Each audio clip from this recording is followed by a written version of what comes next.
Hello everyone, good morning. কেমন আছো তোমরা সবাই? আশা করি তোমরা সবাই খুব ভালো আছো আর আমিও খুব ভালো আছি।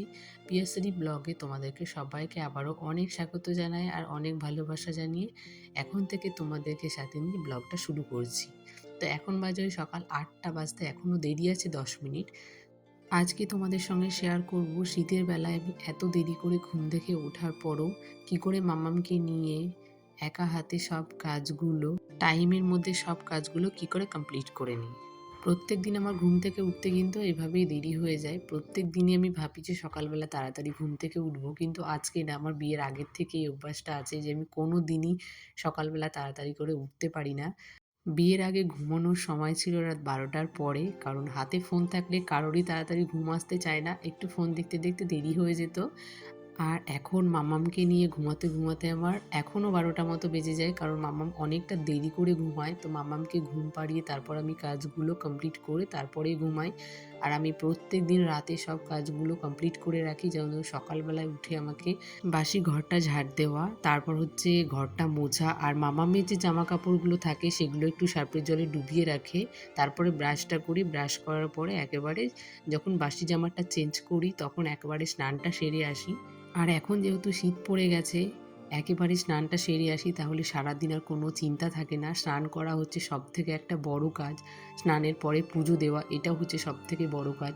মাম্মাম যেদিন আমার সাথে ঘুম থেকে উঠে যায় সেদিন আমার কাজ করতে একটু দেরি হয়ে যায়, আর যদি মাম্মাম আমার সাথে না ওঠে তাহলে আমি ঝটপট করে কাজগুলো সেরে পুজোটা দিয়ে নিই। তারপরে মাম্মাম ওঠার পরে মাম্মামকে খাওয়াই, তারপরে আমি রান্নাবান্নার কাজগুলো শুরু করি।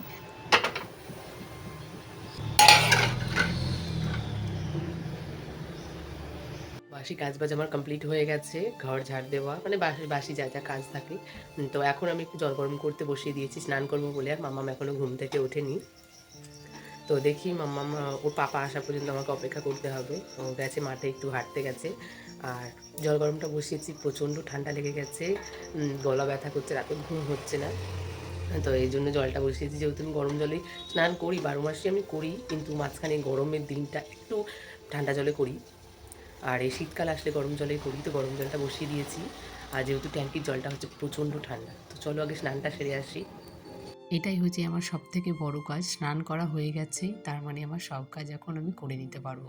আমার মতো কি তোমাদেরও মনে হয়? অবশ্যই তোমরা কমেন্টে জানিয়ে তো। আমার তো মনে হয় স্নান করা মনে হচ্ছে আমার কাছে একটা যুদ্ধ করা, প্রচণ্ড ভারী কাজ লাগে এটা আমাকে। এবার তোমরা এটা ভেবে না যে আমি স্নান করি না, প্রত্যেক দিনই আমি স্নান করি, কোনোদিন আমি স্নান না করে থাকতে পারি না। যত শরীর খারাপই আমার হোক না কেন, জ্বর আসলেও কিন্তু আমি স্নান করি, না হলে আমার জ্বর কমতে চায় না। এর জন্য আমি স্নান করা কোনোদিনই ছাড়ি না। স্নান করে তো এসে গেছি, এখন পড়ে গেছে শীতকাল, তো একটা এক্সট্রা কাজ হয়ে গেছে, কি বলো তো? স্নান করার পরে এসে একটা মুখে আবার ক্রিম লাগাতে হবে, গায়ে কিছু মাখতে হবে। এমনি সময় তো আর নিজেকে আয়না দেখানোর মতো সময় পায় না, তাই স্নানের পরে একটু যখন সময় পাই তখন কিন্তু ভালোই আয়নার সামনে দাঁড়িয়ে থেকে নিজেকে একটু দেখি। তখন মনে হয় সবার থেকে কিন্তু সত্যিই আমরা আলাদা। সবাই তো এত কিছু চর্চা করে, মানে নিজের রূপচর্চা করে, শরীরটাকে বেশ ফিটিংস রাখে, কিন্তু আমরা আমার সন্ধ্যা মাতা উঠে গেছে, আমার স্নান করে আস্তে আস্তে ঘুম থেকে উঠে গেছে। এই যে একটু গুড মর্নিং বলো। Good morning. স্নান সেরে চলে এসেছি, এখনও বিছানাপত্র তোলা হয়নি, তো বিছানাটা তুলবো পরে। আগে একটু মামামকে কিছু খাইয়ে দিয়ে, আর তার আগে মামামের একটু গ্যাস দিতে হবে, যেহেতু ঠান্ডাটা এখনও কমছে না, তো অনেক দিন সময় লাগবে। তো এখন মামামকে গ্যাস দেবো, দেন তারপরে পুজো করা বাসনপত্র ধোবো, পুজো দেবো। এইটুকু হয়তো শেয়ার করতে পারবো না, কারণ মামামকে ফোন দিয়ে বসিয়ে রেখে গ্যাসটা দেবে, আর আমি কাজগুলো কমপ্লিট করব, তারপরে আবার রান্নাবান্না শুরু করব। আমি হচ্ছে একটু শীত কাতুরে বলতে পারো, মানে এই শীত পড়ে গেছে মানে সারাটা দিন আমার গায়ে সোয়েটার থাকবে, সারাদিন আমার পায়ে মুজো থাকে, যেহেতু আমার পা কোনো দিন ঠান্ডা হয় না, তো সবসময় আমি মুজো পরেই থাকি। মানে ঘরের মধ্যে একটু মুজো টুজো পরে, যেটা সারাদিন মুজো পরি সেটা প্রত্যেকদিন কেচে দিই সকালবেলা। আপাতত আমি এখন মশারিটা খুলে রাখি, তারপরে মামামকে গ্যাস দেবো, তারপরে সব কাজগুলো কমপ্লিট করব।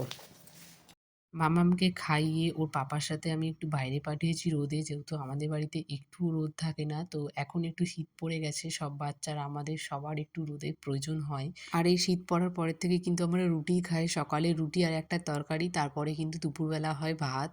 তো এখন একটু ডাল করে নিচ্ছি, সকালে রুটি তরকারিটা খাওয়া হয়ে গেছে, দুপুরের জন্য ডালটা করছি। আর এদিকে আমার রান্নাবান্না কমপ্লিট হয়ে গেছে, তার মাঝখানে দেখছি ওর পাপা এসে গেছে। মাম্মামের জন্য দুটো নতুন জিনিস নিয়ে এসছে। একটা হচ্ছে মোজা, তার সাথে এনেছে এটা। তো মাম্মাম যেহেতু ন্যাড়া হয়েছে, টুপিগুলো কিছুতেই পরতে চাইছে না। তো মাম্মামের জন্য আবার এটা নিয়ে এসেছে। দেখা যাক মাম্মাম এটা মাথায় দেয় কিনা। তো দুটোরই কালার খুব সুন্দর। মোজাগুলোর কালারগুলো খুব ভালো নিয়ে এসেছিল। আমি জানিই না, আমি ওকে কালকে শুধু বলেছিলাম মাম্মামের জন্য দুটো মোজা নিয়ে আসতে হবে।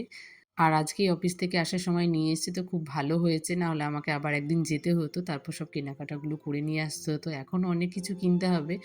শীতে যে এখনও বডি অয়েল, তেল কেনা হয়নি, অনেক কিছুই এখনও বাকি আছে।